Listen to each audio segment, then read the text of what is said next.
Hi, welcome to Archival Adventures. I'm Anthony Wright Day Hernandez, Community Collections Archivist here at Virginia Tech, and you may know me on the Twitcherverse as Rogan27. This is my once-a-week show where I share materials from special collections and university archives. And today, it's game night, so we're going to be looking at some games.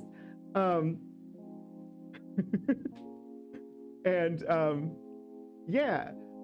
We've gathered together as many games from the archives as we could find, and we're going to take a look at them today. So hopefully that sounds interesting.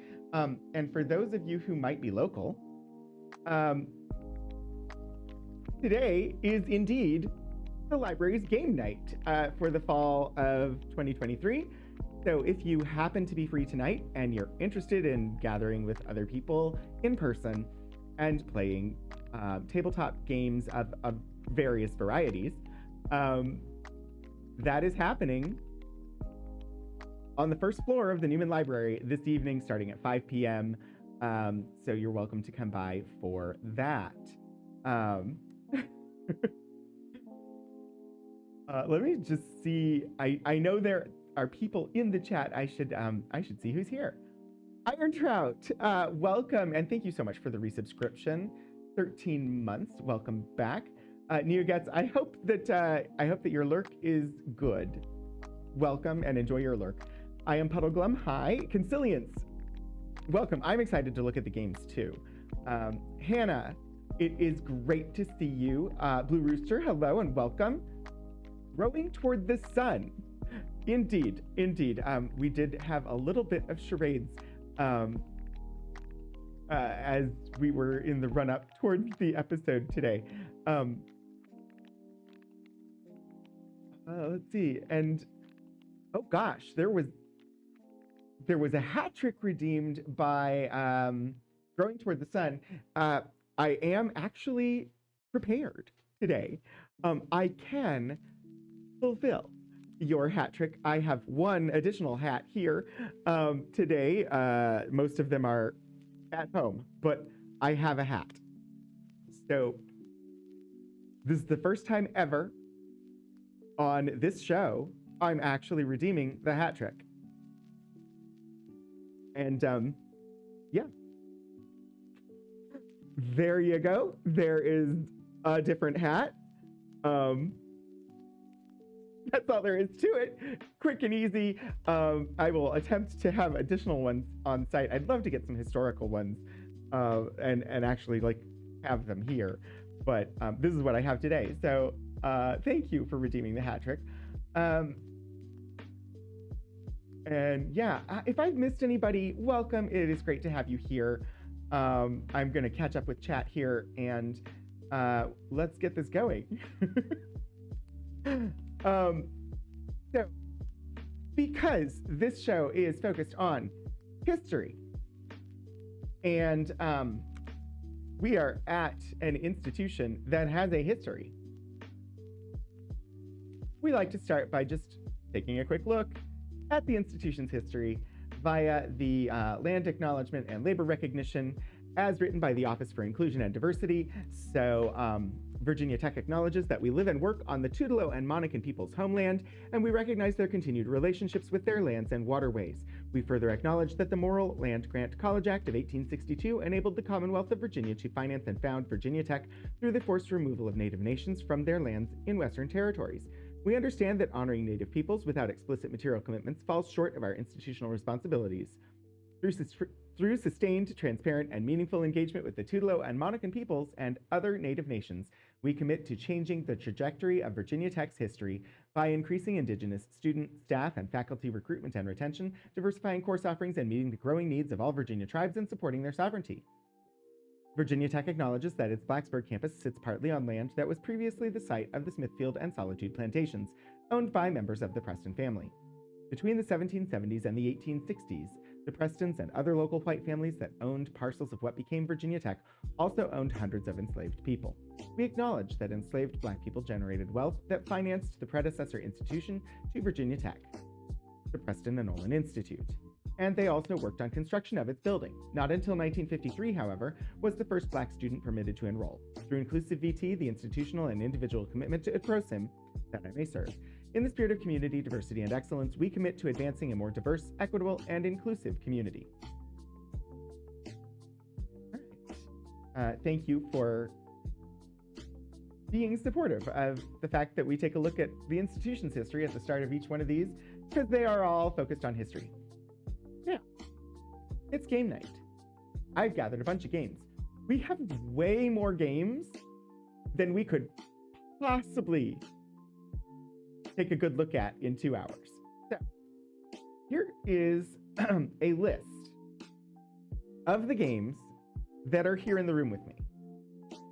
You are welcome to take a look at what's on this list, and if one of these just jumps out at you, if one of these titles is just like, what in the world is that? Or that's really cool, I want to see that. If any of them jump out at you, let me know, and we'll take a look at it and see what it is. Yeah, the link should be in chat for accessing this list, as well as a link to information about the library game night happening later this evening here in Newman Library. So yeah, if you feel like taking a look through the list and letting me know if one of those seems interesting, and if you'd like to take a look at it, let me know. If any of these games jump out at you, take off your 3D glasses or call an exorcist. Indeed, Puddleglim, indeed. But I'm going to start actually having us look at games.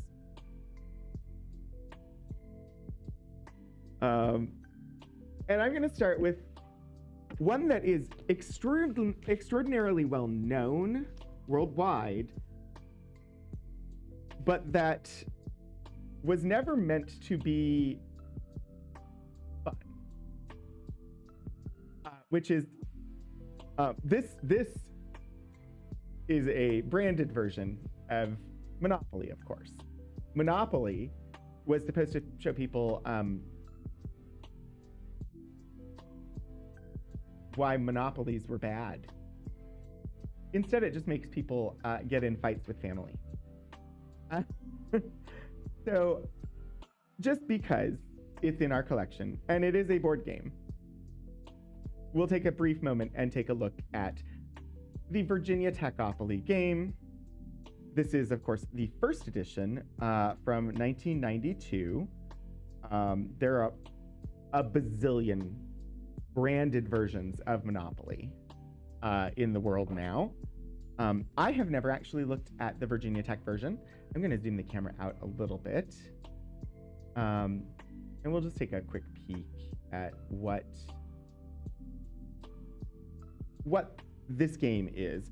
Because I want to get to older games that you'll never have heard of before. All right, let's see. In Virginia Techopoly,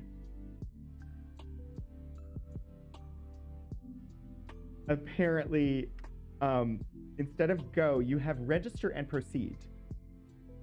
So, it being a university, you have to register. And then there are various locations on campus. We've got the duck pond, campus mail, the drill field, increased tuition, Main Street, Dietrich Dining Hall. I don't know what contingency is besides just a name for the space, because there's nothing super Virginia Tech about contingency for me. Collegiate Times, which is the school newspaper, the Hokey Bird, which is the mascot. Instead of jail, you have on break at home. Interesting.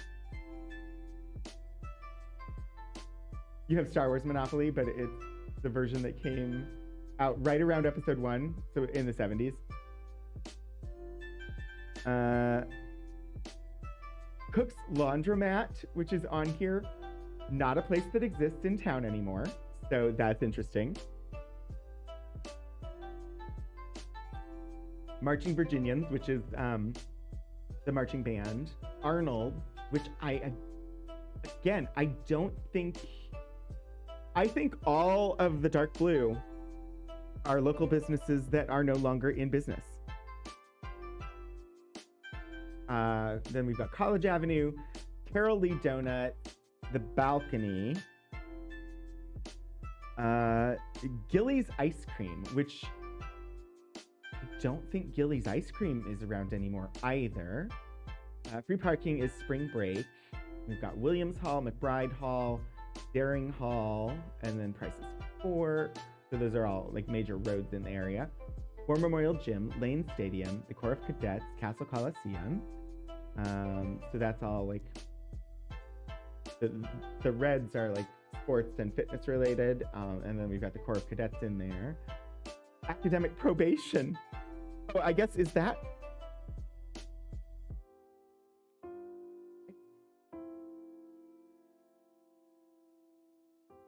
That would be the go directly to jail space, right?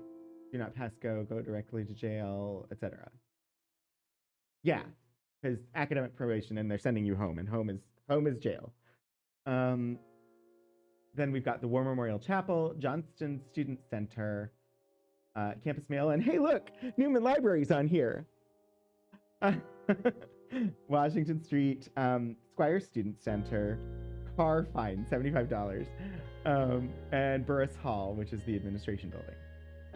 So that's kind of interesting. They don't have. We've got like. That's interesting. I just want to take a quick peek at the pieces. They don't have like Monopoly logos on the money. Not terribly surprising, because this is not made by the company that makes Monopoly. This is a licensed product, and they must properties. Turn the alarm off and lose one turn. Oh dear. Student accounts error in your favor. Collect $150.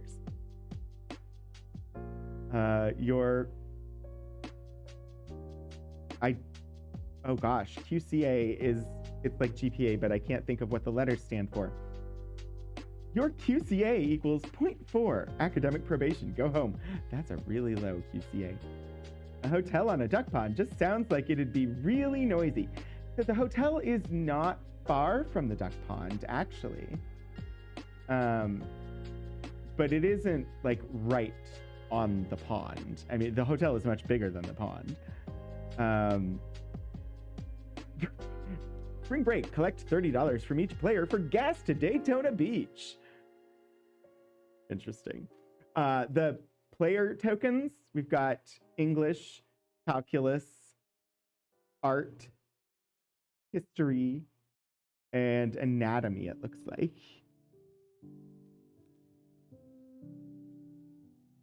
So little like textbooks.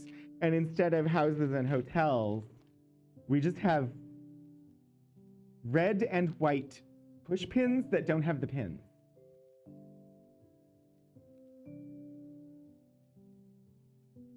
So, interesting. There are elements of this that are really great, and some of them that just seem really cheap. I've never looked at one of these before, one of these like branded versions, except for like maybe something along the lines of like a Star Wars one or something like that. But one of these like location-based branded ones, and the board, spot on. Exactly what you would want. The location cards, those seem great. The campus mail things and the contingency things, those also seem really well thought out and well done. The player tokens and the money, though, seem really cheap. And the like houses and hotels, again, seems super, super cheap. I don't understand that. I feel like they missed an opportunity there. Those, instead of houses and hotels, you could have like Pokebird statues or something like that. Yeah, Duck Pond is The duck pond and the drill field are two physical locations on campus. So the drill field is sort of the center of campus, and the duck pond is just off of the drill field on the west side of campus, I think. Yes, contingency is instead of chance. That makes sense. Anyway, so I'm not going to spend much time with this. It's Monopoly. You all know Monopoly, or most of you do. And if you don't, I recommend watching people play it. There are better games to play, in my opinion, that is. I want to make sure that I have things situated in the box so that I'm not damaging anything. So let me put this away real quick, because we have much more historic, unique things. This just happened to be something that was added to our collections, and exists. We haven't processed it yet, but okay. So, did anybody take a look at the list? Did anything sound interesting or spark a what moment and you just want to see it? Just waiting for the Boomer article about how millennials aren't playing Monopoly anymore. Yet another thing that young people TM ruined. Yeah, sure, whatever. It was excruciating for me, at least, as a kid. Monopoly was just not fun. I enjoy the elements around Monopoly. Like, the brand that is Monopoly is enjoyable to me. The game itself is not. Well, nobody's jumping out with anything, so how about we take a look at this game called On Me.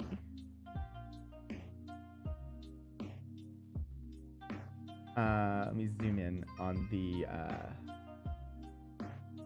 game box here and let's explore. So we've got a box, got an illustration of what appears to be a very scantily clad woman kicking the top hat off of a man, an older gentleman with a cane and a coat. I'm guessing probably also overweight, but it's hard to tell given that his back seems to be back. So anyway, I heard the bland, and I think that's a perfect slip of the tongue. Oh, the brand, and yeah, the bland makes sense. On Me, play your favorite cocktail. House of Gadgets Incorporated. So if you've watched the show before, you'll know that we have a number of food-related collections. It's one of our focal areas. How to play On Me. Any number of players can participate. To start, one player acts as banker and the other players place their bets on the silver layout. After all bets have been made, the banker spins the wheels by pushing the lever either forward or backward. When wheels stop, winner and odds appear on dials. Banker pays winning bets and takes all others. Important. When On Me appears on dial, the banker takes all checks, and player on number appearing on dial becomes banker. If two or more players are on number turning up with On Me, each spins wheels and player scoring highest number in left dial becomes banker.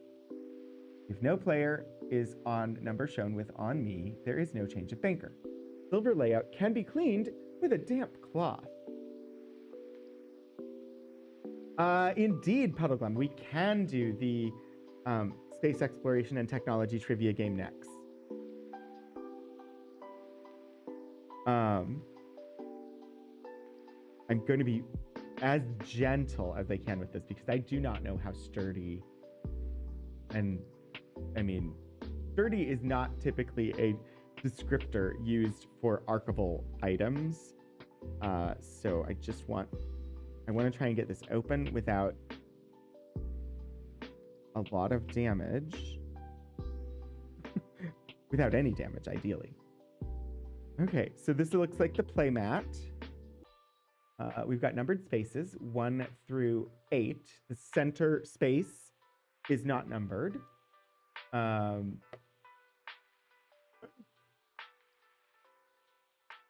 We've got a soul kiss in number 1, sarsaparilla or sarsaparilla in number 2, martini, sidecar, whiskey sour, Manhattan, old fashioned, and Bacardi. Bacardi? That's not even a cocktail. That's just. Anyway.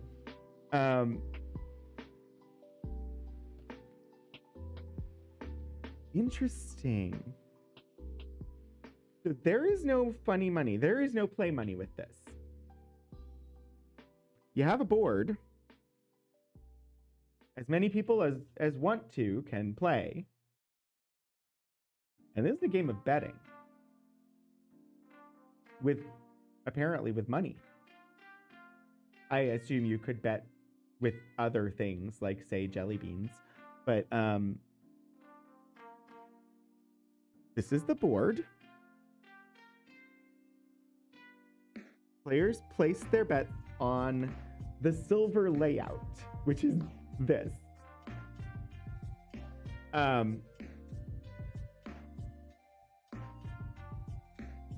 After the bets have been made, then the banker will spin the wheel. And this is the spinner. This is the device. You see it. It even says "on me" on the base of the device. It looks like try and get the light at a good angle. It looks like a Art Deco type skyscraper, kind of. Made exclusively for House of Gadgets Incorporated, New York, USA. Patents pending. I have not found a date anywhere on this product. I suspect. Geez, I'm not sure when it was. Let me see if I can discover. Circa 1934. So if we're gonna spin it,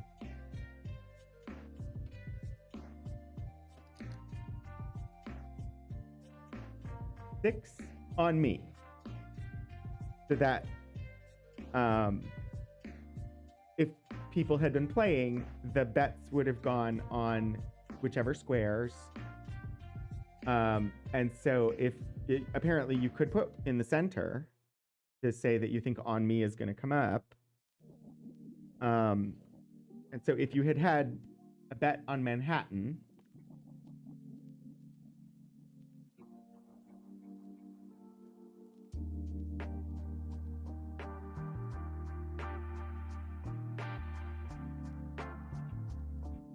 the winner and odds appear on the dials. The banker pays the winning bets and takes all of the others. So the winner would be 6, except that this time "on me" came up on the dial. In which case, the banker would collect all of the checks, and any players who had bet on 6 would become the banker. And if there were more than one,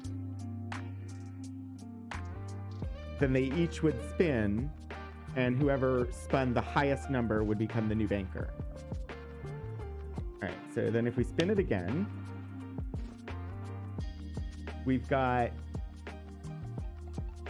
2 paying out at 10-1 odds.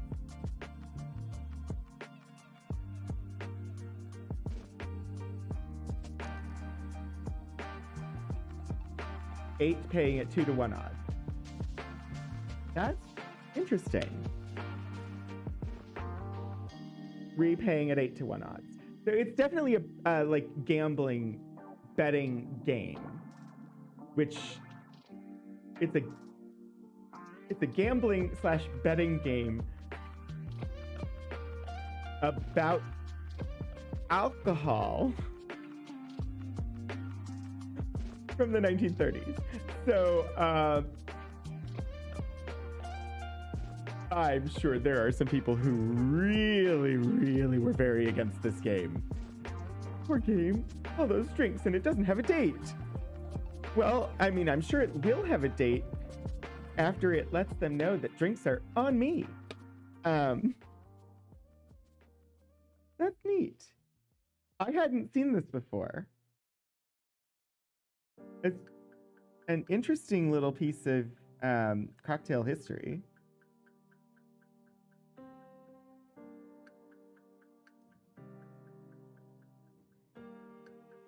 Don't remember which one was on top. Yeah, that's easier. Fold all of it back into its box.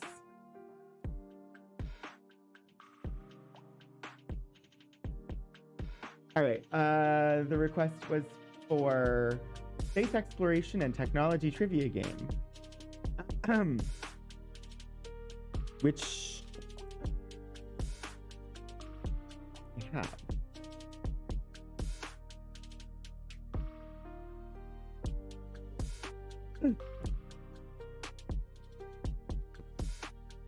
This one, not a published game.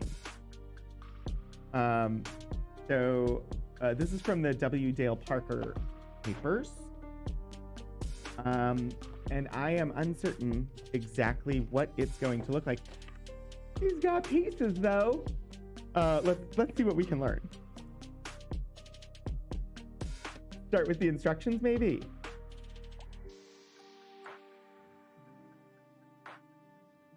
I'm excited.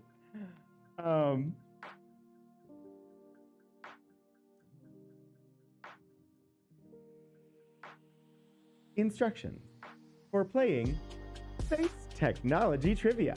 Space exploration and or technology may be used. When my brother and I were kids, we figured out how to set our family's Windows 3.1 computer to play the entire Space, the Final Frontier monologue as the startup noise instead of, a ding or a chime. Hey, I think most of us as kids, during the time when 3.1 came out, ended up altering the computer audio files. The ridiculously long things. Oh, I love that this starts with a fun game. An educational game, especially for students, classes of science, engineering, and physics and astronomy, potential astronauts, and space buffs. Designed by Dale and Boots Parker, copyright 1987. Game equipment, 1 playing board, 18 by 24, which I think I have. I have 2. Maybe I have different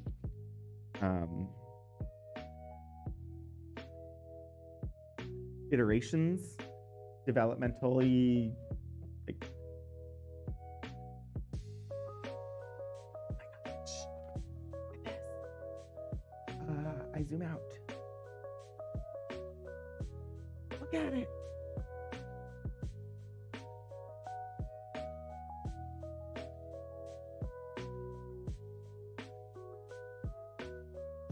We'll get a chance to look at these in more depth in a second, but just initial glance, that's one of the boards. There's a second board. I wonder if it's different.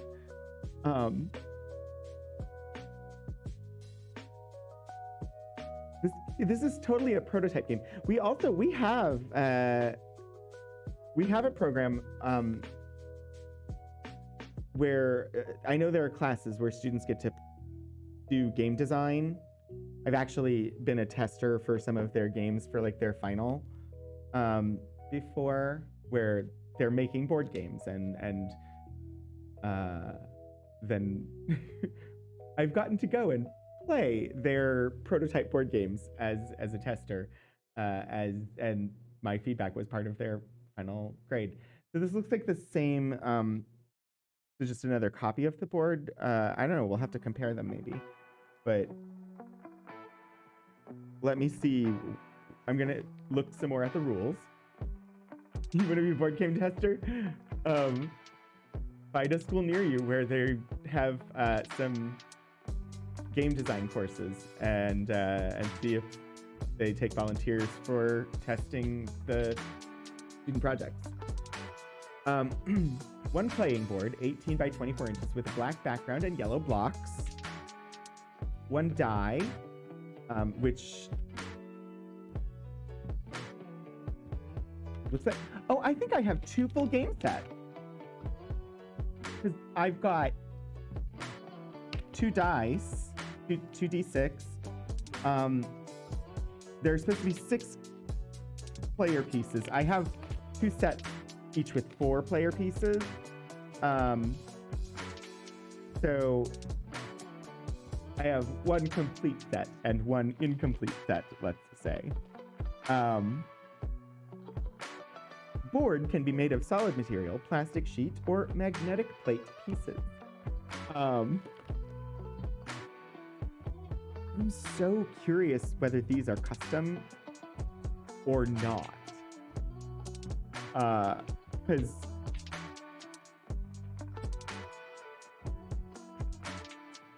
I mean, that would take a bunch to get custom figures back then, because you wouldn't have 3D printing in 1976.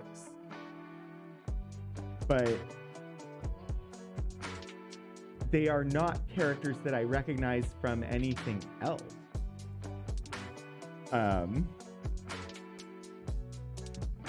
But they're also not consistent between the 2 sets. So I feel like these figurines have to have come from somewhere else. You'd use these minis as bad guys for your D&D night. Some of them do seem like baddies. This is a robot of some sort. This guy's got the crest on his helmet, which tells me a little bit about him. There is a copyright symbol on it, I think. No, that's a print. That's a spot where it was attached to the mold. But there's a Y over S and an N and a T impressed into it on the back. Y over S, N, T. I don't know what they are. Whether they were... Because that would be a lot of investment to get custom miniatures like that back in the mid-70s. Like today, you'd definitely have custom minis. Back in 1976 or 1987. Gosh, why did I think it was 76? Whatever. Back in 1987, these minis would have been difficult. That would have been a significant outlay of cash to have 1 or 2 minis made. Number of players. This game is designed for 2 to 6 individuals or 2 to 6 teams to play. Teams can consist of any number of individuals. I like that approach because game is for 2 to 6 players, but if you've got lots of people, everybody can play. You just have people play on teams. Object of game. Players must go from Earth to Pluto via the Moon, Venus, Mercury, Mars, Jupiter, Saturn, Uranus, and Neptune by throwing the die and advancing the number on the die, then answering either one of 3 questions on a drawn card.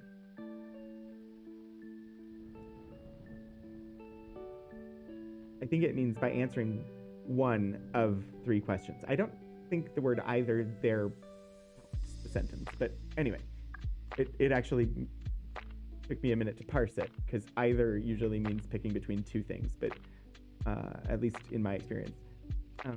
Sorry, a player cannot advance to a planet unless the exact number of steps or yellow blocks are thrown on that die.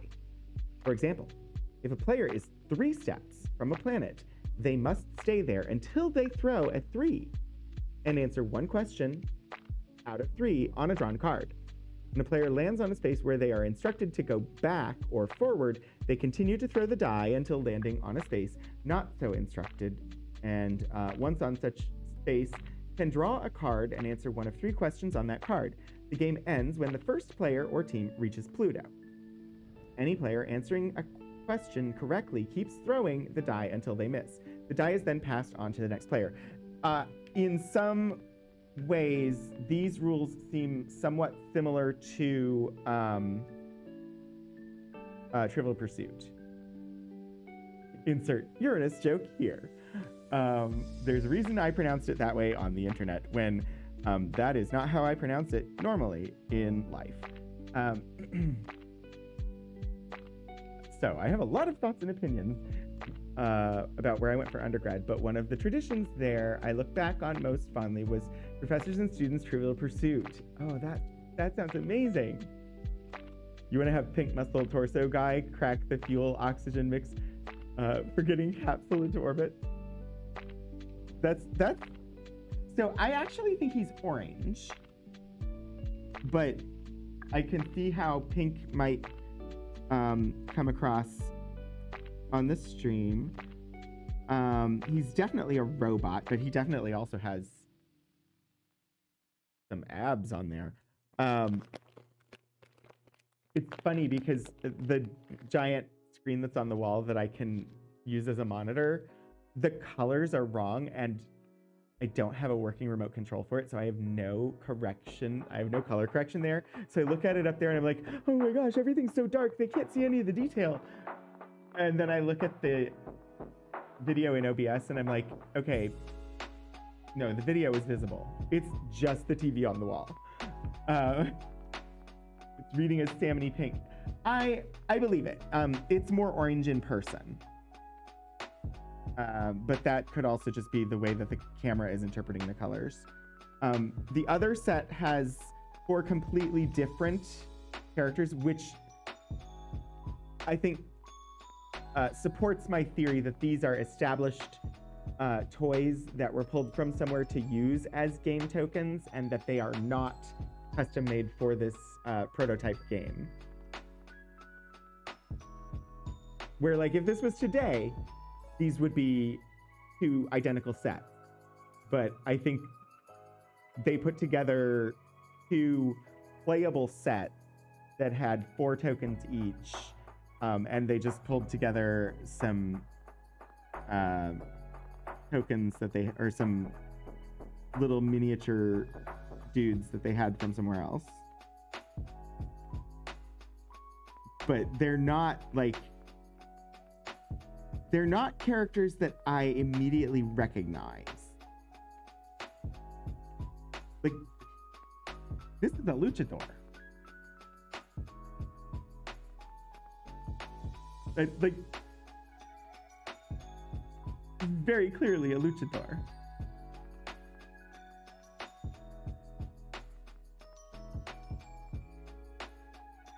And this one is another robot or alien, but just like the other robot or alien, it's missing its left hand.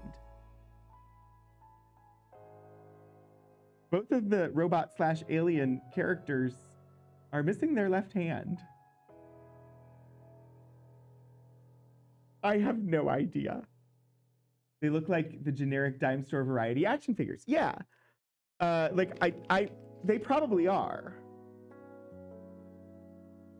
But they're surprisingly good quality for cheap little toy action figures that are no-name characters.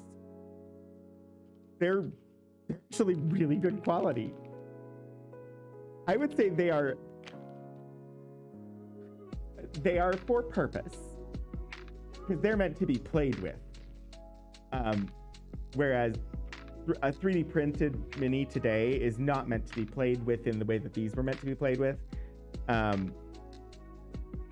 These have a bit more give and are going to be like dropped on the floor and whatnot, and not become unusable. They're not going to break. But like they seem, in some ways, they seem much more sturdy than what you would get from your own 3D printer today. All right, start of play. Each player or team selects a player piece and one box of cards. I'm guessing the other folder I haven't looked at yet has the like questions in it. We'll look at those in a second. Cards are to be shuffled after all cards are used. Players place their player piece on Earth start space. Okay, I'm gonna put the board up so that while I'm reading this, we can have a visual on the board.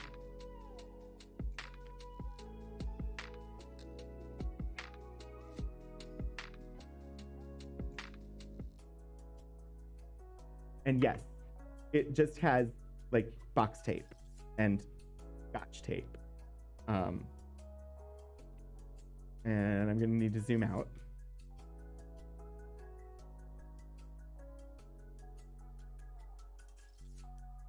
I may even need to go one more. We'll zoom all the way out and you'll be able to see way more of the table than you really need, but just for now, we'll do that. All right.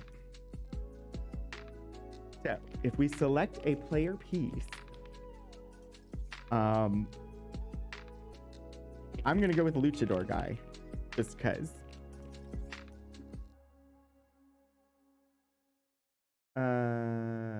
Players place their player piece on Earth, which is the Earth start space. So the piece goes there. So if we were actually like gonna play, all of the players would have their piece there.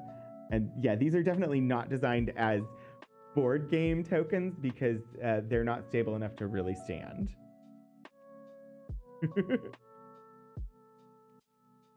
Wait, what? What? I missed something. Rogan has hands. Sounds like something out of Saw. Oh, geez. It could be. It could be. But what have I missed? I missed something from Iron Trout, apparently. But I don't know what it was. Unless maybe the wrong person got tagged by Detective Zen. But whatever. I'm gonna go on. Players throw die and begin in the order thrown. No ties are possible since the first player keeps the first number they throw. Others throw until they get a different number in order. Players with the lowest number start first. Player with the lowest number starts first. So that's a pretty simple rule. So the first player rolls the die, and the first player rolled a 5. So then if the other players roll, and if they happened to roll a 5, they would have to roll again because 5 is already taken. But the second player rolls a 1, so the second player goes first because they rolled lowest. Super simple. Question and answer cards. After selecting a card, the card is placed in the rear of the box, whether any question is answered or not. When all cards in a box are used, they shall be shuffled and placed back in the box, and the play continues. Very similar to Trivial Pursuit. Winning the game. All important in a board game, right? How do you win? What is your win condition? I'm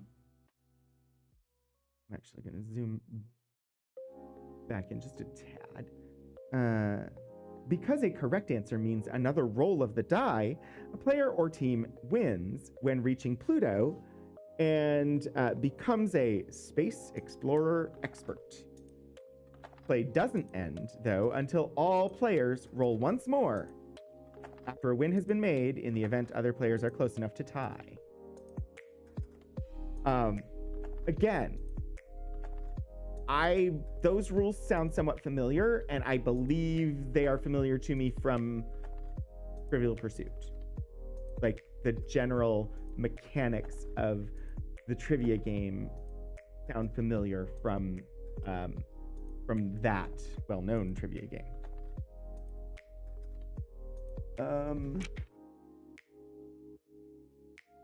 All right, space technology trivia. Oh, Jolly Englishman, thank you for the follow. Space exploration and/or technology may also be used as title. All right. Typical question and answer cards shown below. Card size 2 inches by 3.5 inches. All right. So one side would be questions, one side answers.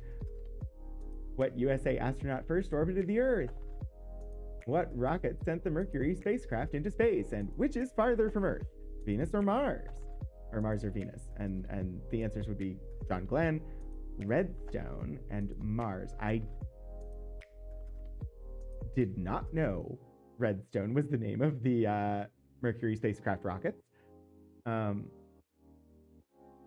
see. All questions relate to space exploration and space technology from 360 BC to 1987.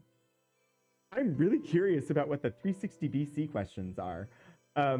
4 boxes designated to hold 300 cards. Each card has 3 questions on one side, 3 answers to those questions on the opposite side. 3,600 questions and answers on 1,200 space exploration trivia cards.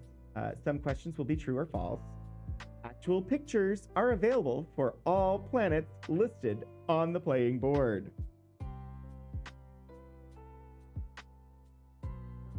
Oh gosh, and then these, yeah, okay, so the tokens that are in here, the little dudes, are definitely like just placeholder tokens, because these are supposed to be the player tokens. Saturn V and Skylab, Space Shuttle, Mercury spacecraft, Gemini spacecraft, an astronaut in a spacesuit, Earth, the Moon, Apollo spacecraft, and a launch pad.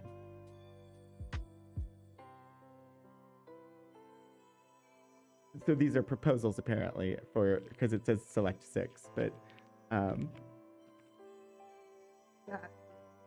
that's neat. Okay. So we've looked at the rules. We've got the board in front of us. So I can show a little bit. We'll look at the spaces and then I'll look at some questions. We're not actually going to try and play this, because playing it with chat via chat would be a little bit cumbersome.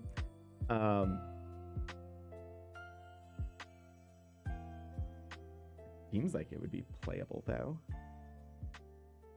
All right, so along the sides are like Earth and Earth's moon and Venus, like they're photographs of the planets, and that's just decor for the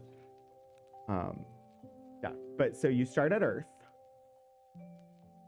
and then the spaces are President John F. Kennedy, Congress, Wernher von Braun. Go forward 3 spaces. Throw again. Throw is the word they're using for rolling the die. NASA, United States Air Force, United States Navy, United States Coast Guard, United States Marine Corps, United States Army. Yeah, very USC on the Earth there. You are now on the moon. Go to Venus. But then the next space is the moon. Oh, okay, so your next destination being Venus. Pentagon, Goddard, Wallops Island, JPL, Edwards Air Force Base, Langley Field, White Sands, Marshall Space Flight Center, Lewis Research Center, Ames Research Center. I know where the Ames Research Center is. I don't know where the Lewis one is. Ames, of course, being in Iowa, at Iowa State. Dryden Flight Research Center, and then you reach Venus and you have to head to Mercury. We're starting out by going in towards the sun, apparently.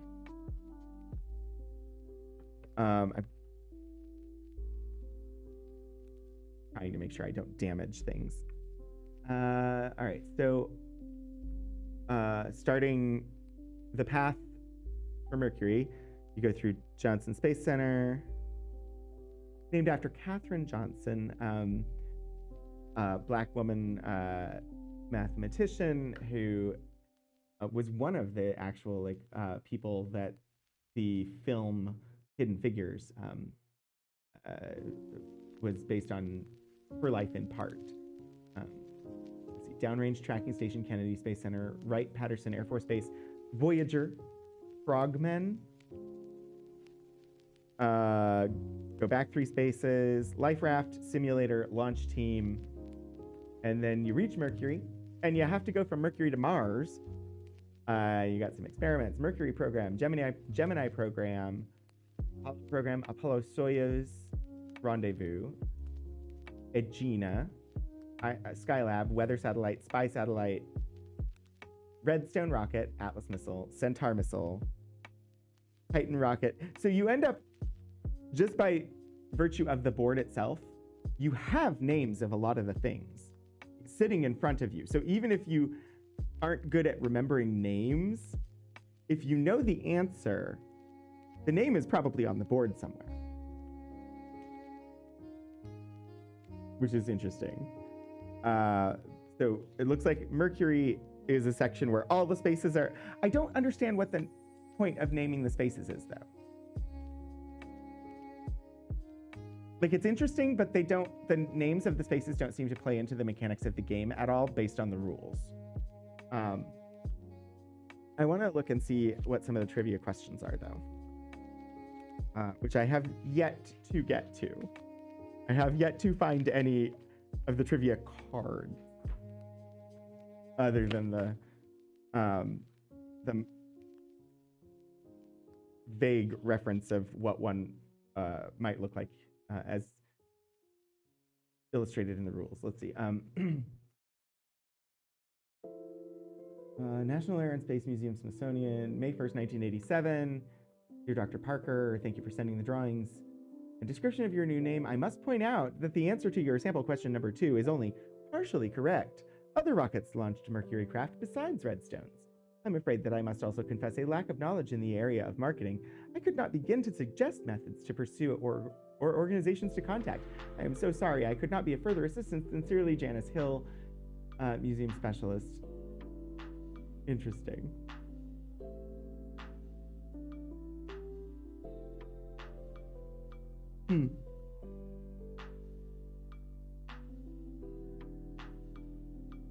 I can't quite make everything out here. It says, notified I did it on purpose to something,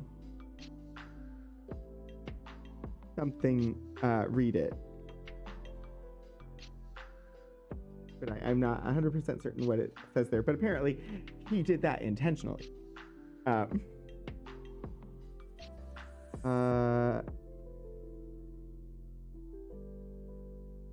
Another NASA letter.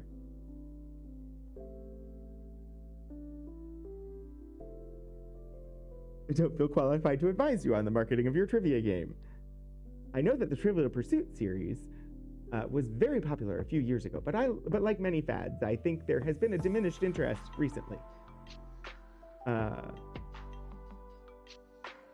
right, so was reaching out to people at NASA. Reasonable, considering he had connections there. Reaching out to game designers and reaching out to like Parker Brothers or Milton Bradley or something like that probably would have been more effective than reaching out to the Smithsonian and NASA. Something master plan, something world to its knees. Exactly. Apparently we have the certificate of copyright registration for the game itself in here, which is the documentation on it. Oh, letter from Fisher Price. Wow. Gosh, I haven't seen the Fisher Price logo in a long time. We have 16-bit Eric joining us. Welcome, Raiders from the League of Whimsy. Welcome in, everybody. Yeah, I should say Welcome to Archival Adventures. I am Rogan27. I am also Anthony Wright Day Hernandez, the Community Collections Archivist at Virginia Tech. This is a show that I stream out once a week to both the Virginia Tech Twitch channel and my own personal Twitch channel, where we look at materials from the Special Collections and University Archives at Virginia Tech. And today, it's game night. We're looking at games in the archives. And partly because tonight is game night at the library. And so if anybody is local and happens to be viewing and wants to stop by Newman Library tonight, there are games to be played. But we went through and oops, I don't know which channel I'm supposed to be on. Or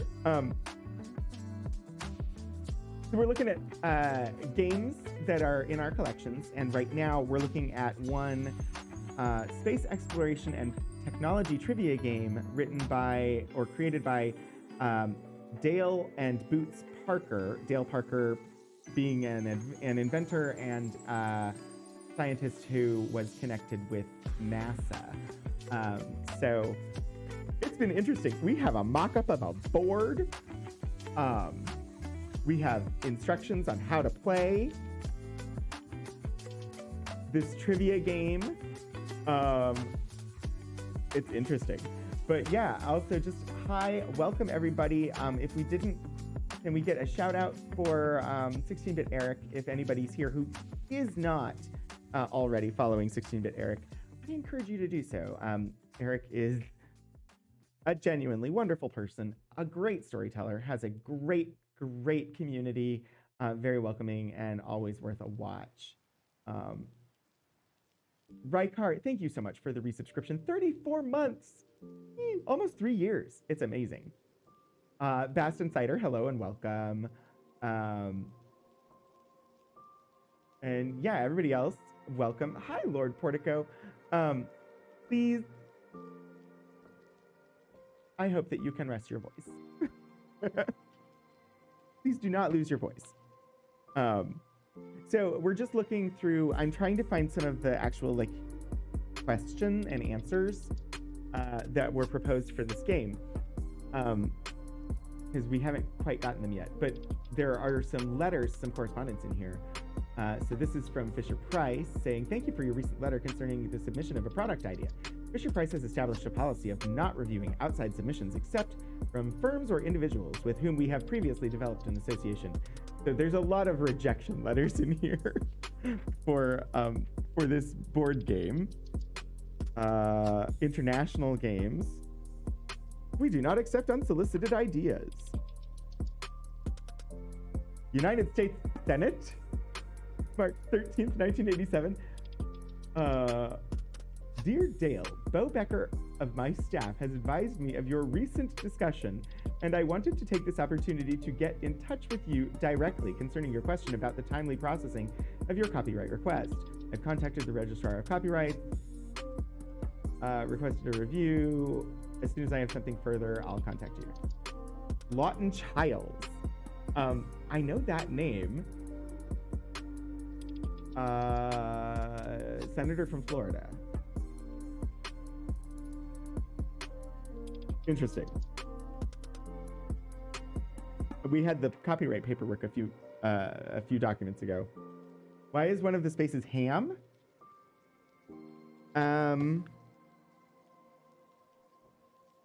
It's ham in quotation marks, which is going to be a reference to something NASA-y. I don't know what ham. Let's see.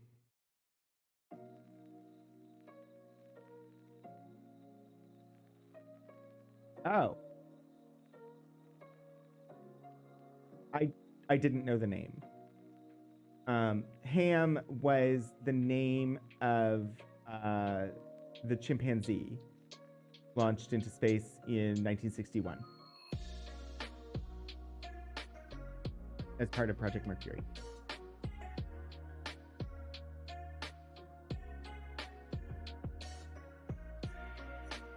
So that's what ham is.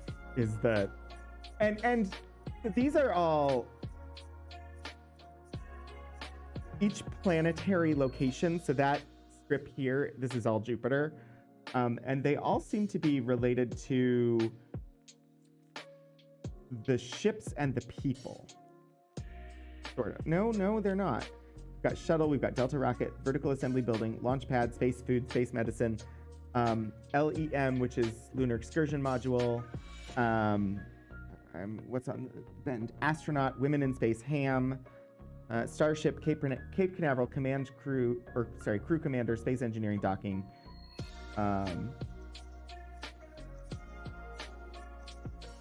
Yeah, I'm not sure. I don't know what because there was no reason for the spaces to have names. Like other than the individual like planets. There was, in the rules, there wasn't any reason for them to have names, and so I don't know. And Philly Space Organization, that's not where a monkey lives. They're on the moon. Sadly, they're not on the moon. They're in transit somewhere between Mars and Jupiter. Oh, we've got questions. We've got some questions written out. So, trivia. These are the questions proposed to be part of this game. Who designed the Despin mechanism for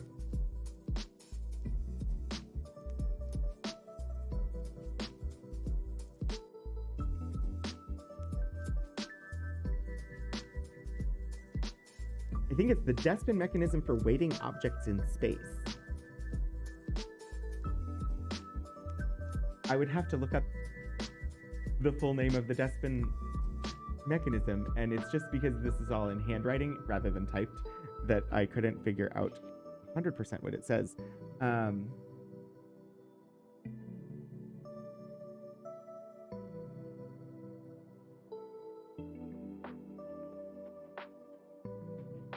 Oh, and it's D-spin.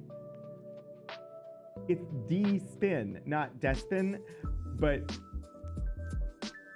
until I saw it written with a hyphen in it, I did not know this.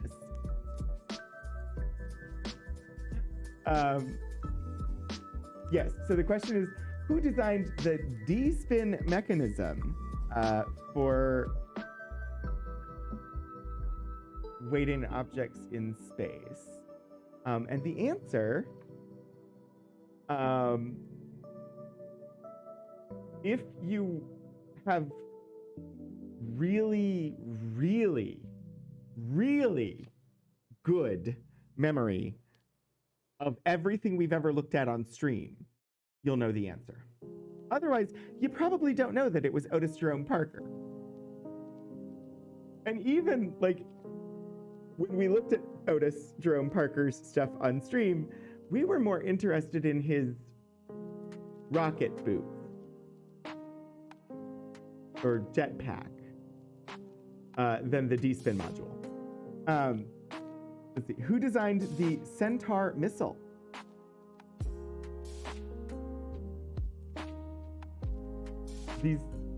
These are not easy questions. Any guesses as who designed the Centaur missile? I'm gonna look for some that I think might be answerable.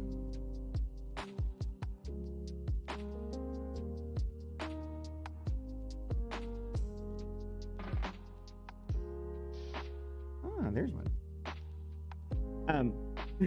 Was it Shadows of Life for the missile? Of course it was. Assuming that Shadows of Life is Kraft Eric's. It was Kraft Eric's. What year did Russia put Sputnik in orbit? That one is one that I feel like is more appropriate for a general trivia game with an eye on a general market, because that is a more general knowledge question within the realm of space exploration. And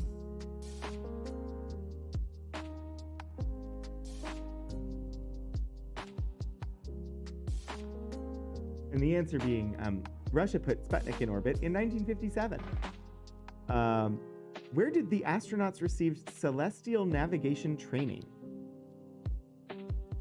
Where did they learn to navigate by the stars?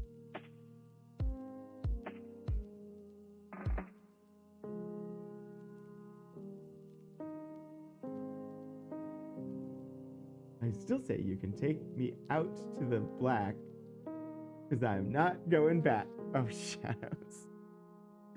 That's funny. Wow.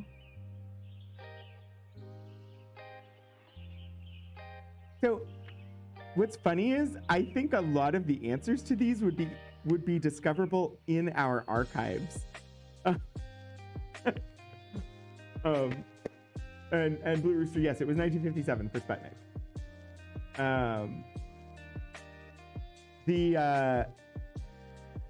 They learned celestial navigation. They got their celestial navigation training at University of North Carolina's Moorhead Planetarium in Chapel Hill, North Carolina.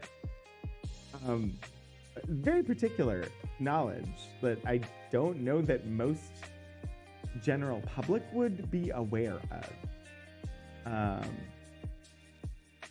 So I think the idea of the game is great. The actual questions would need some work, I think. Who designed the space pen used by both USA and USSR? The answer? Paul Fisker. It doesn't appear to be spelled the same way as Fiskar, the pen brand. But like, there's some questions in here, like,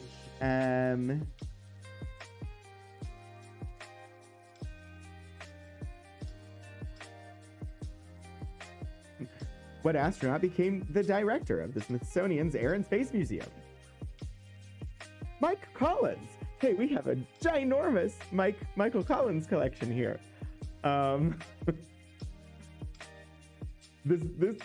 This whole set of questions, it just feels like if you dug around in our space-related collections long enough, you would find the answers. Or in our aerospace, I should say, because there are some questions about the first supersonic flight. And I feel like we also have those answers hiding. Well, they're not really hiding. Those answers can be found in our collections if one knows how to navigate a finding aid and look through collections. But yeah, the first supersonic flight was 1947. What year was the first supersonic passenger plane flown? 1969.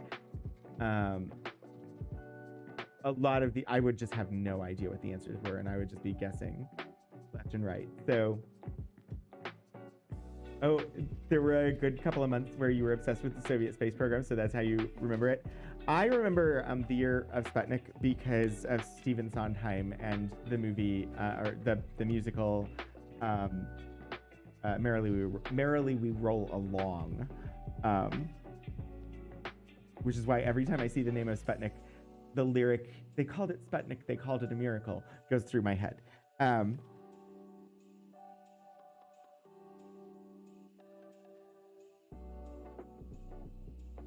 So the game design to me is much more interesting than the particular questions that are part of this, because these questions are, I feel like these questions, this set of questions is what you would replace the game's questions with if you were playing with people who worked at NASA. Like, you'd have a set of general space questions for like the game as sold to the public. And then these are the questions that you would sub in if everybody playing worked at NASA. It would make a good scavenger hunt. I agree. I think it would make a good scavenger hunt. Having people look for the answers to these things. And then we have another copy of the answers. Or not the instructions, not answers. This one with highlighting and some annotation. Let's see. Ooh, I think we have some mock-up cards, meaning examples of what the cards would be, except just not cut out. So now that you've had a chance to like look at the answers before what U.S. astronaut first orbited the Earth? These are the ones that we read before. Let's look at the card. This one. There are 3 potential questions. Who said the man with a new idea is a crank until the idea succeeds? What was known in space as the angry alligator? And what year did man first try to put an object in space? Can anyone answer any of those?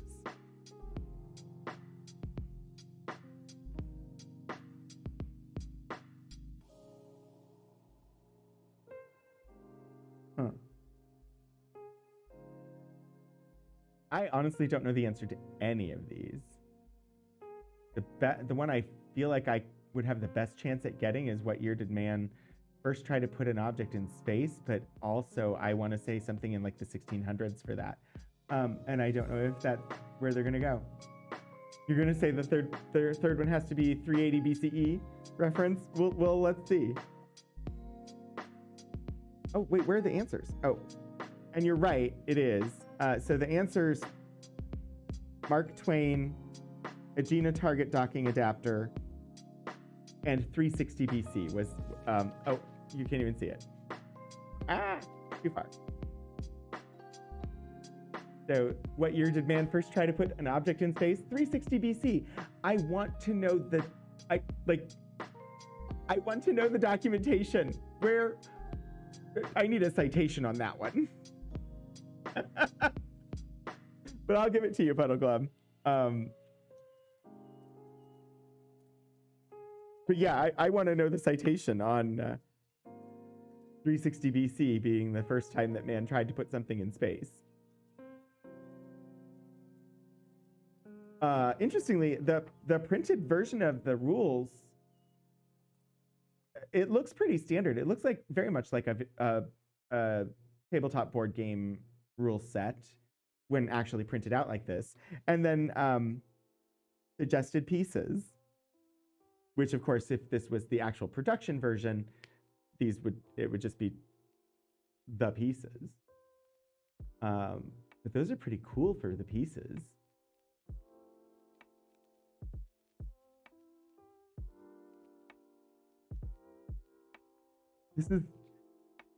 I'm enjoying this. This is really interesting. And here's the layout of the board, but drawn on like it's a blueprint of what the board for the board game is supposed to be like. But I don't know what the point is. I have not found anything in here that says why there are names for the spaces. None of the mechanics tell you to go specifically to simulator or take a ride in the Gemini program or anything like that. None of that. They're just spaces, and the mechanics are things like go forward 3 spaces, throw again, which is great, but you don't need names for the spaces if that's your whole mechanic. So there's opportunity, and this was a prototype. Knowing what I know about tabletop gaming and game design, the questions are too hard. They need to be more general knowledge questions. And you either need the names of the spaces incorporated into the main travel mechanic in some way, or unnamed spaces. Because if they're not incorporated into the mechanic of the game, they become a distraction.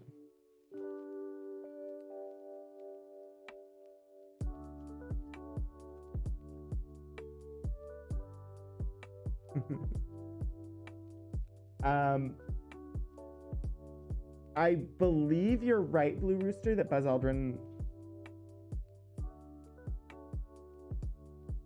Was there a question on there of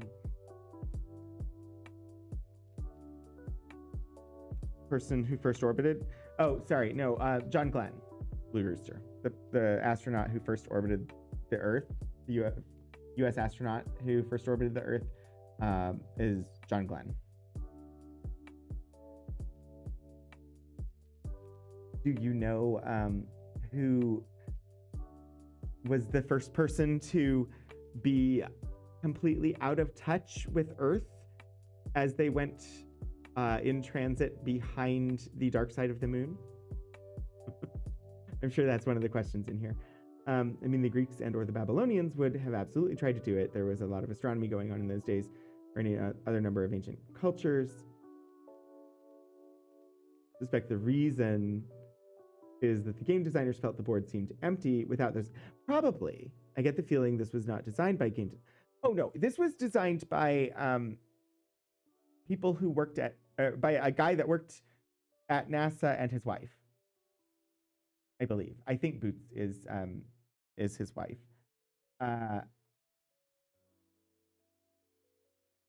So he was an inventor and a scientist, and he and his brother both worked at NASA.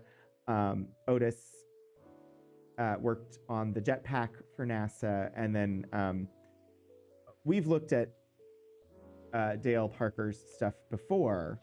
So this is an amazing start.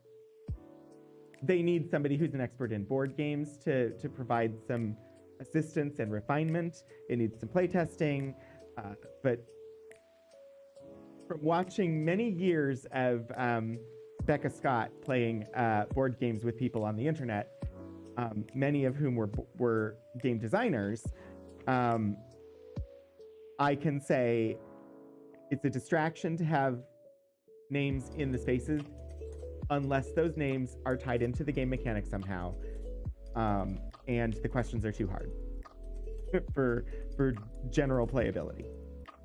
But otherwise, this is an excellently designed game. Copyright forms, Library of Congress.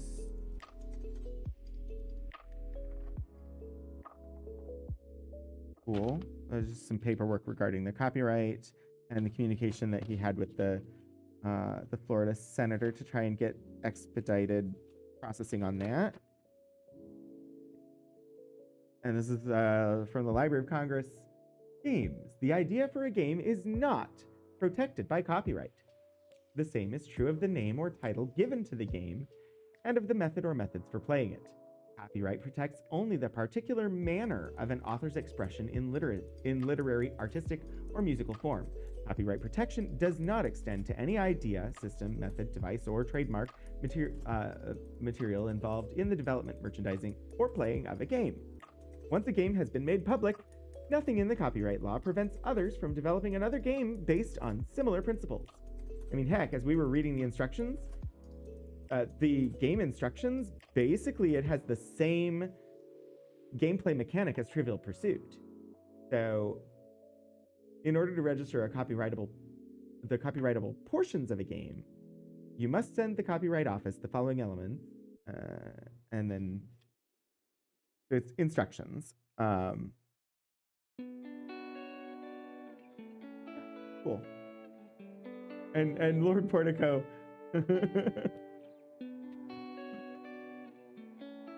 I'm glad that the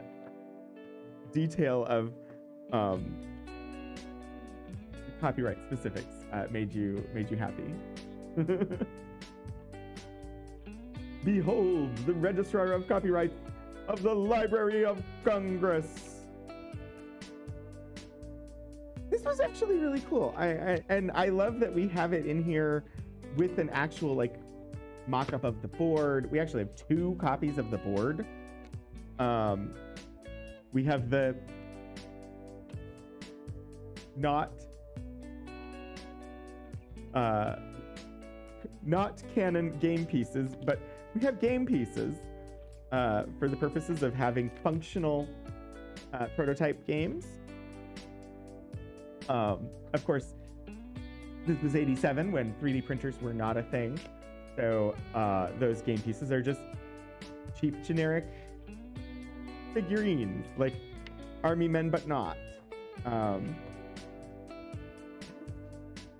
That's a really neat little set of things from the Dale Parker papers. I'm glad that we went back and looked at that. And I'm very appreciative that somebody in chat asked to see it. I don't remember who it was, but thank you for requesting that one, because that was interesting. I'm gonna move on because look at the time. I've got more things. If anybody sees something else that sounds particularly interesting in the listing of what's on the table or here in the room with me today, I think we'll go here next. 1891.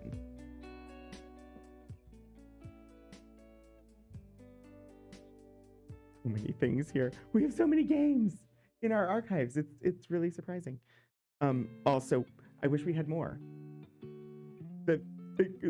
Preparing for this episode made me really, really, really wish we had some video games in our collections, which honestly we wouldn't have any way to play them, but like it really made me want the 7-Up Spot game, just because.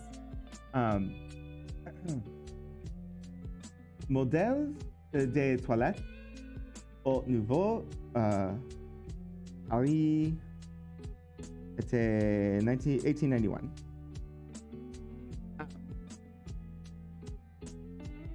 Have your own Death Notebook. I do. There's actually a couple of episodes of a series that we used to do on this channel that I don't know if it's ever going to finish, where they were looking at this game in depth and working to put together a playable version. I was not involved in that stream, but there should be VODs of it on the VTUL Studios channel. Jeu de Cacao Van Houten. So I think Joy of Chocolate Van Houten. So it's Van Houten Chocolate is what this is from. I can't really read French. Le nombre de jours n'est pas limité. No, le nombre des joyeuses n'est pas limité. So there's no limit on the number of players. The Joy of Chocolate, Millhouse. Everything's coming up, Millhouse. Everything. Because Van Houten.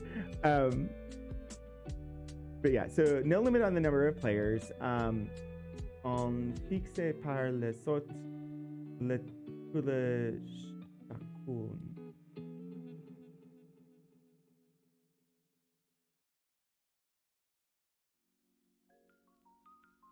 I took 1 year of French in like 6th grade. Avec deux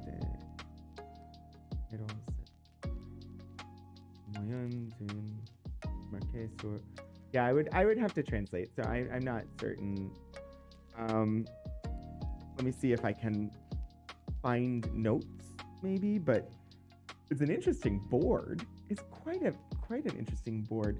And this is a board game from 1891, which in and of itself is interesting to me. There are no pieces. This is the whole game.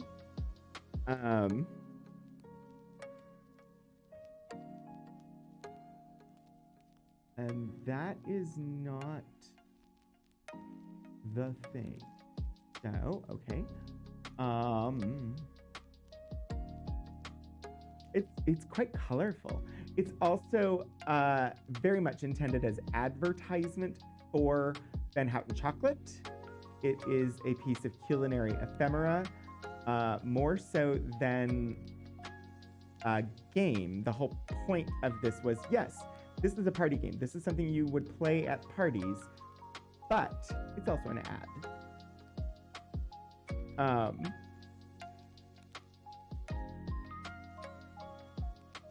Programming. Where is it? All aboard.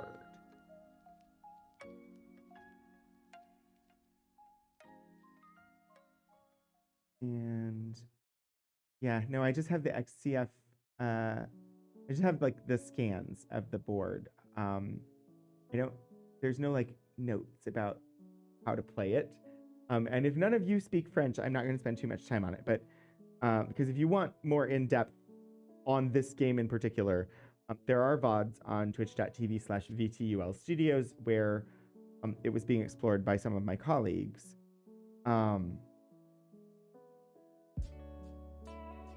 But it is pretty.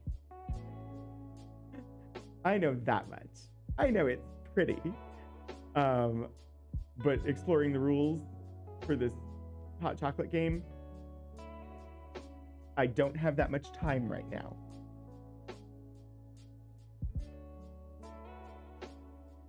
It's really neat though. That is a board game, but all it is a board. This one,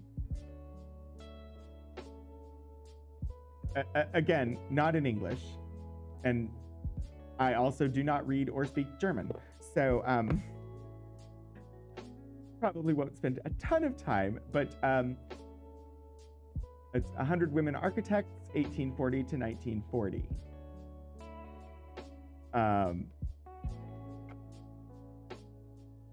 And so we've got a little booklet here. Ooh, there's some English.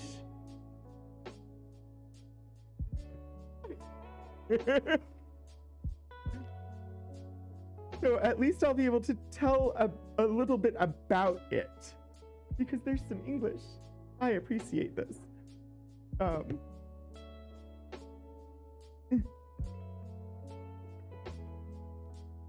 A 100 years of architecture, an architectural game of cards and architect's quartet. Style is the game's aim.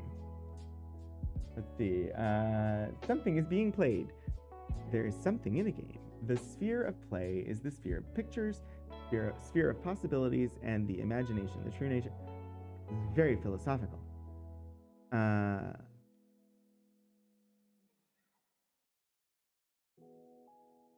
trying to figure out, like, what is the point of Pioneers of the Modern Movement, Pillars of Hope. This is not what I was expecting. I thought this was going to tell me about the game, and it was not. I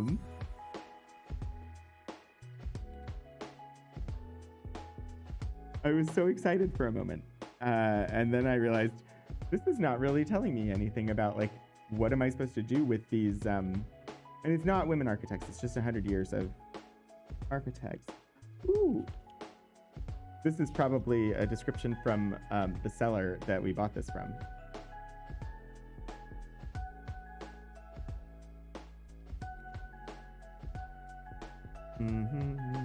This card game grew out of a semester project on history of architecture and city planning at the Technischen University Braunschweig.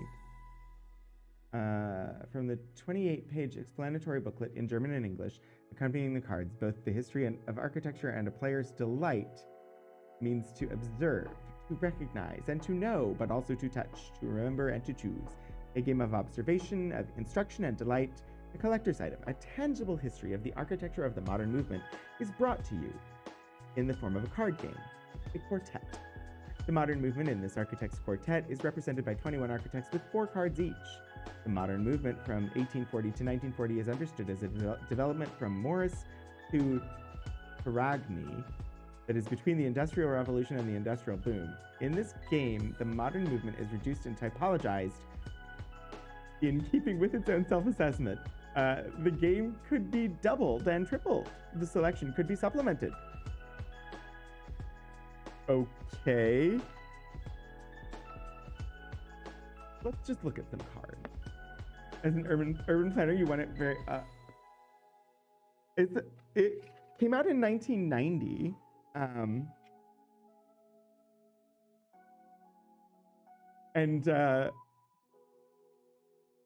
So we have a fairly well-known architecture program here, and we also have the International Archive of Women in Architecture here. So this is like architect playing cards, sort of, or architect baseball cards. You got Lily Reich, and then you've got a couple of cards of like her stuff. So this is the quartet.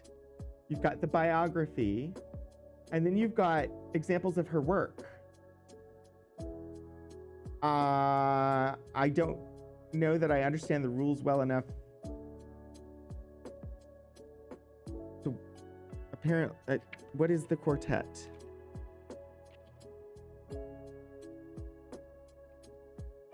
I assume there's a layout that I should be paying attention to.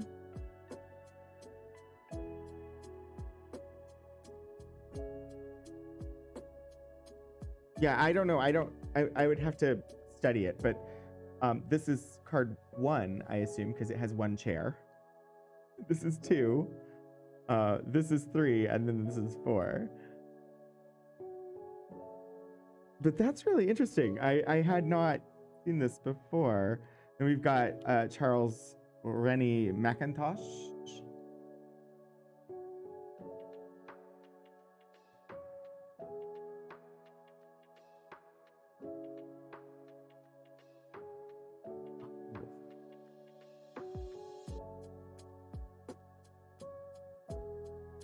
These are neat.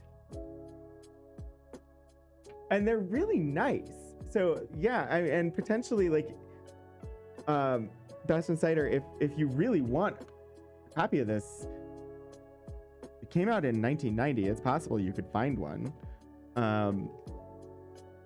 The name is just 100 Jahre Architektur, 1840 to 1940.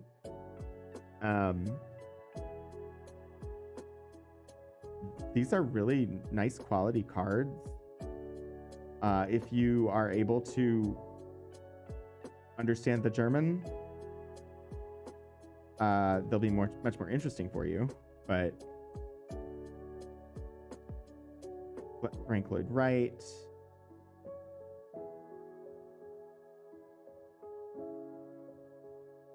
Yeah, these are really neat. You're looking right now. I'm gonna move on from it because again, it's one where I don't have the language knowledge to really be able to talk in depth about it. And we're of course as always, we're in a time crunch.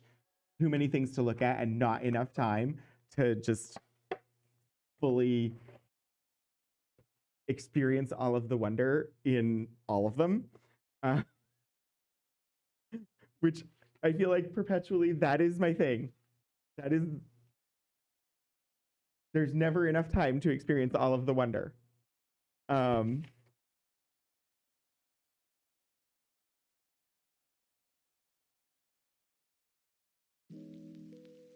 So I have two theses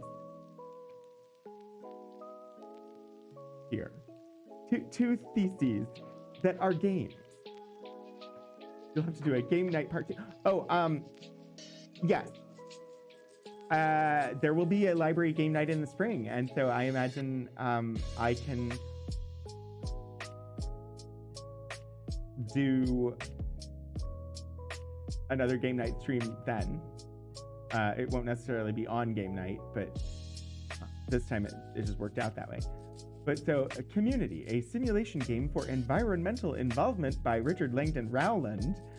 And this is a Master of Science, a Master of Science thesis, but it's a game, simulation game.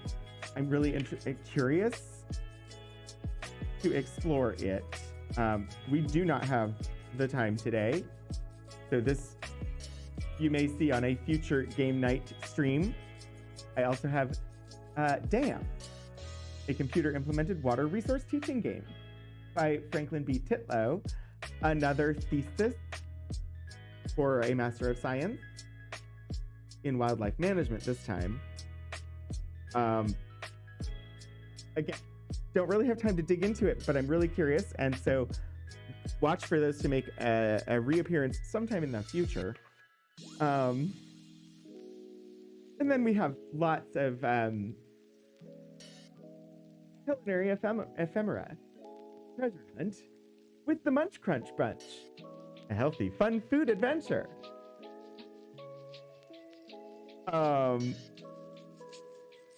It's fun to say the name. I have no idea who the Munch Crunch Bunch is. Damn is also what you say if water gets into your computer. This is from 2006. Whimsical story / activity book. Stay whimsical. Contains a story in the middle surrounded by oodles of foodles. Food riddle card activities. Interesting.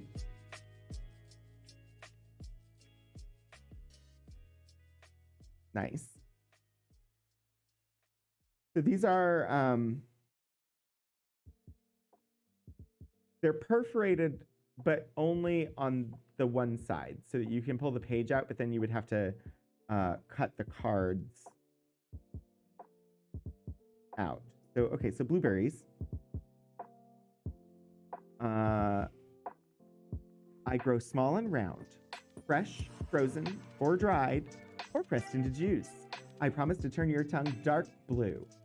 Toss me into muffins, smoothies, and pancakes too. What am I? Avocado. Wait, what? No, not avocado, blueberries. Why is that potato green? Oh. Some people call me an alligator pear due to my bumpy, blackish green skin. I don't know why I adopted that voice. My insides taste creamy and nutty, delicious when mashed in Mexican guacamole. What am I? That was the avocado one. That's the clue for avocado.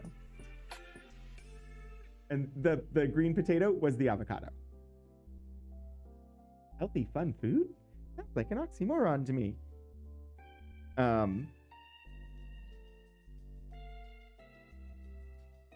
right, let's see.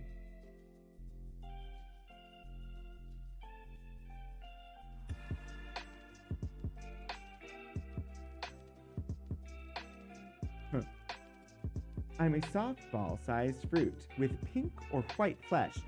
I grow on small trees in the south. Slice into sections or drink me as juice. When tart, I may pucker your mouth. What am I? Wait, there was a green potato? I'll go and look. Is this a peach? Oh, nope, it's grapefruit. The tartness should have given that to me. Is this what you thought was the green potato? That's a papaya. Or here. Oh. Yeah, it does kind of look greenish. It's just a potato. I think it's just that the page is green. It does read a little bit greenish.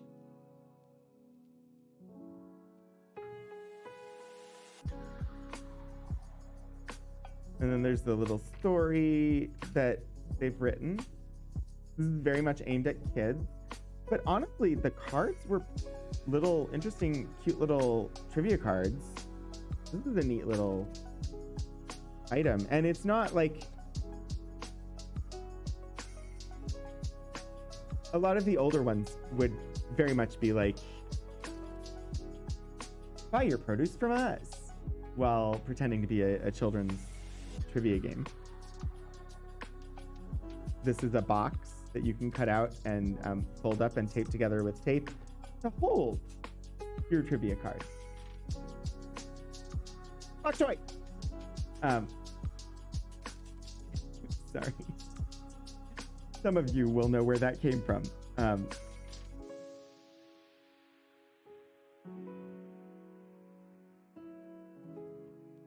It is a Stardew Valley Amy Dallin thing, and it just came out of my mouth when I saw the bok choy. Munch Crunch Bunch board game. 2 or more players, recommended for ages 4 and up. As you play this game, you pretend you are eating various fruits and vegetables. When you play a Munch Crunch Bunch card, everyone tries to grab a spoon from the middle. The player who collects the most fruit and veggie cards by the end of the game is the healthiest one of all. This is really cute.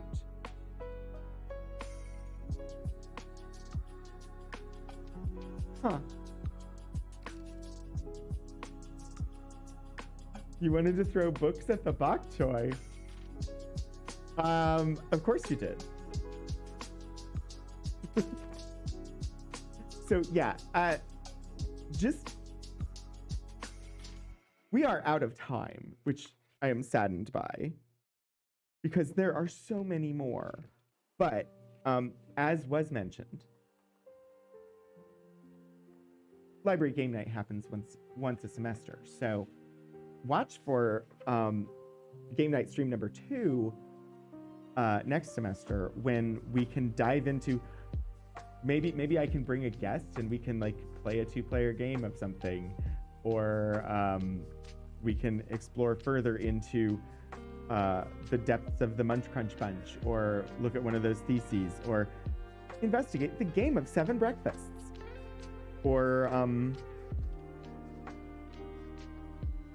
this Mueller's Hounds and Hares, which I don't know much about. The Kellogg's Storybook of Games. Like, we've got some fun things to look at. I think spending a bunch of time today exploring the space exploration trivia game was totally worth it. We also looked at the Cocktail Game on Me, as well as Virginia Techopoly. Hostess Puzzle. Difficult but possible. Solution inside. This one, it's a move the blocks around puzzle.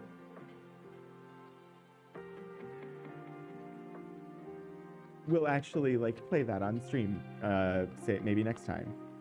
Again, I'm out of time, and now I'm looking at all the things that we didn't get to, and I'm like, I want to play them all. You want to explain the benefits of JoJo Mart? I can't imagine why. This was the image that was used for promotion for today, so it's the last thing that we're going to look at before we raid someone, because I do have to wind down the stream, sadly. This is basically identify the items in the picture type game. Can anyone identify for me where it's from? That's where I will start with you. But so fun at the breakfast table, number 15. How many objects beginning with the letter A can you find? There are more than 30. Now, 8 more new fun panels on Wheaties packages. Get all from your grocer. Well, there's your answer. This came from a box of Wheaties. So throw at me some things beginning with A that you see in the picture. I don't know if there are answers anywhere.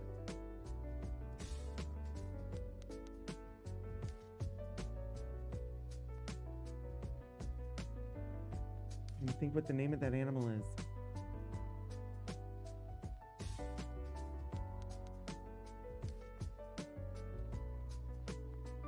I see an atlas, I see an anchor, artist, axe, acorn, apple, armor, awl, anvil, automobile, airplane,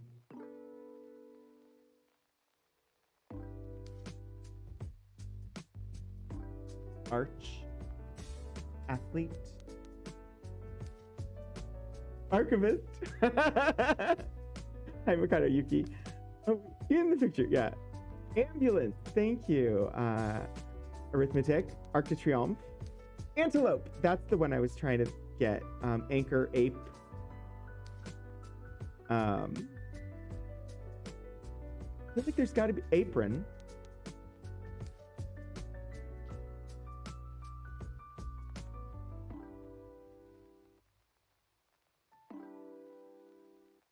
I keep looking at the guy in the bottom left who's got the orange backpack, and he's got a helmet with a light on it, but I can't think of an A word that would be.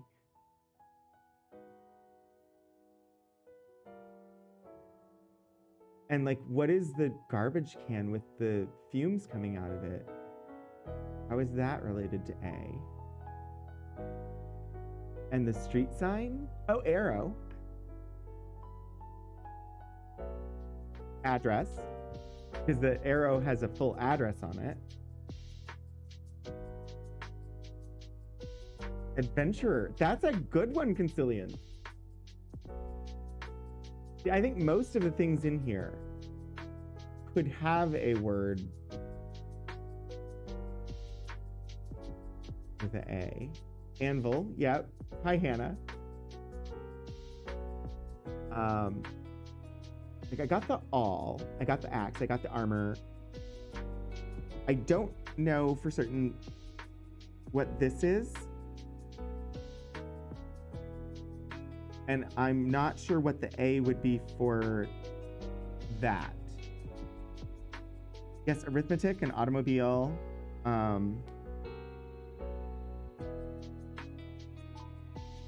I feel like they've missed an opportunity by not having an Archaeopteryx, because this was aimed at the right age range where kids would really like dinosaurs, and kids would definitely have gotten Archaeopteryx. Ooh, angle, Mikado, that's excellent.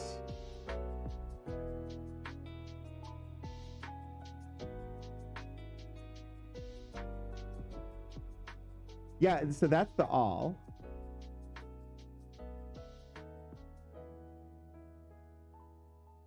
Anyway, these were well designed to keep people's attention at the table while they were having breakfast. And even just here, like throwing this up on screen, and we've had fun just trying to see all the things that begin with A that we can find in the picture. There are more of these in the collection, and we'll look at another one next time. But I do need to end because I have to take things apart and take them back to my desk before I can go home, and it is about that time. So, for anybody who happens to physically be in the Blacksburg, Virginia area, if you are interested in joining others for some in-person board games or tabletop role-playing games this evening, starting in about 15 minutes, down on the first floor of Newman Library. It is the library's game night that the library hosts in partnership with the Science Fiction and Fantasy Club at Virginia Tech. So that is happening downstairs shortly, if anybody is interested. But like I said, this happens about once a semester, and we've been doing this for a number of years now. It started in, I want to say 2019, and then it was virtual for a little while, and now it's in person again. There are TTRPG games available for people to join, etc., but also board games, and I thought it was a good excuse to look at the games in our collection. So just gonna throw that out there in case anybody happens to be in the area and is interested. I understand that many of you are not local to here, and I appreciate you joining to watch anyway. Yeah, you're on a different continent, not going to make it tonight, and like Lord Portico is on the opposite side of the continent. I understand that some of you will not be able to make it tonight. I appreciate you nonetheless. I have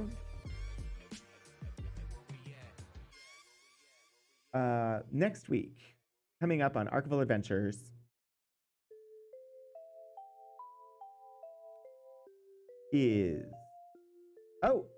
next week we are coming quite close to Veterans Day in the United States, so we are going to be looking at some material related to Veterans Day, apparently. I don't know what, because thankfully I have my student employee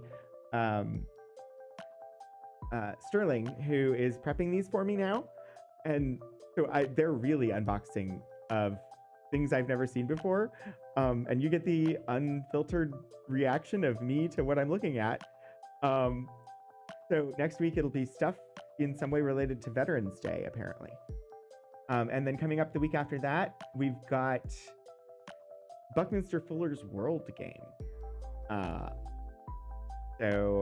Yeah, we got some interesting archival stuff coming up, and we're getting close to the end of the semester, sometime in December. I'm hoping that Archivist Kira will be back as we discuss food topics again around the holidays. Let's see where we're gonna raid them. Our temporal shenanigans are this. Yes, indeed. Thank you for reminding. Clocks change this weekend, so if you happen to not be in the United States of America, our clocks will be changing this weekend and going back in time by an hour. So next Wednesday, it will be as though I have started an hour later, because we will repeat an hour, right? Or is it earlier? I'm confused. Anyway, I'll be off by an hour next week. It'll be Eastern time, and the calculation, I don't remember. If somebody does remember, feel free to tell me. Is it forward or backward? Fall back, so we repeat an hour. So it should be, for anybody who doesn't change time, we should be an hour later than normal. Is that right?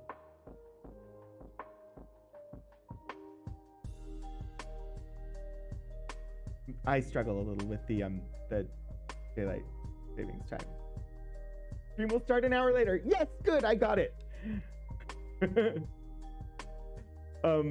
Anyway, we did games today, so I feel like I am perfectly justified in rating for games. Which just means that we're gonna go say hi to Stephen Joyce, another lovely streamer who we pop in on fairly regularly. A lovely community, wears tiny hats, and plays some of just the greatest little indie games and lots of puzzle games. So we're going to pop in over, say hi to Stephen Joyce,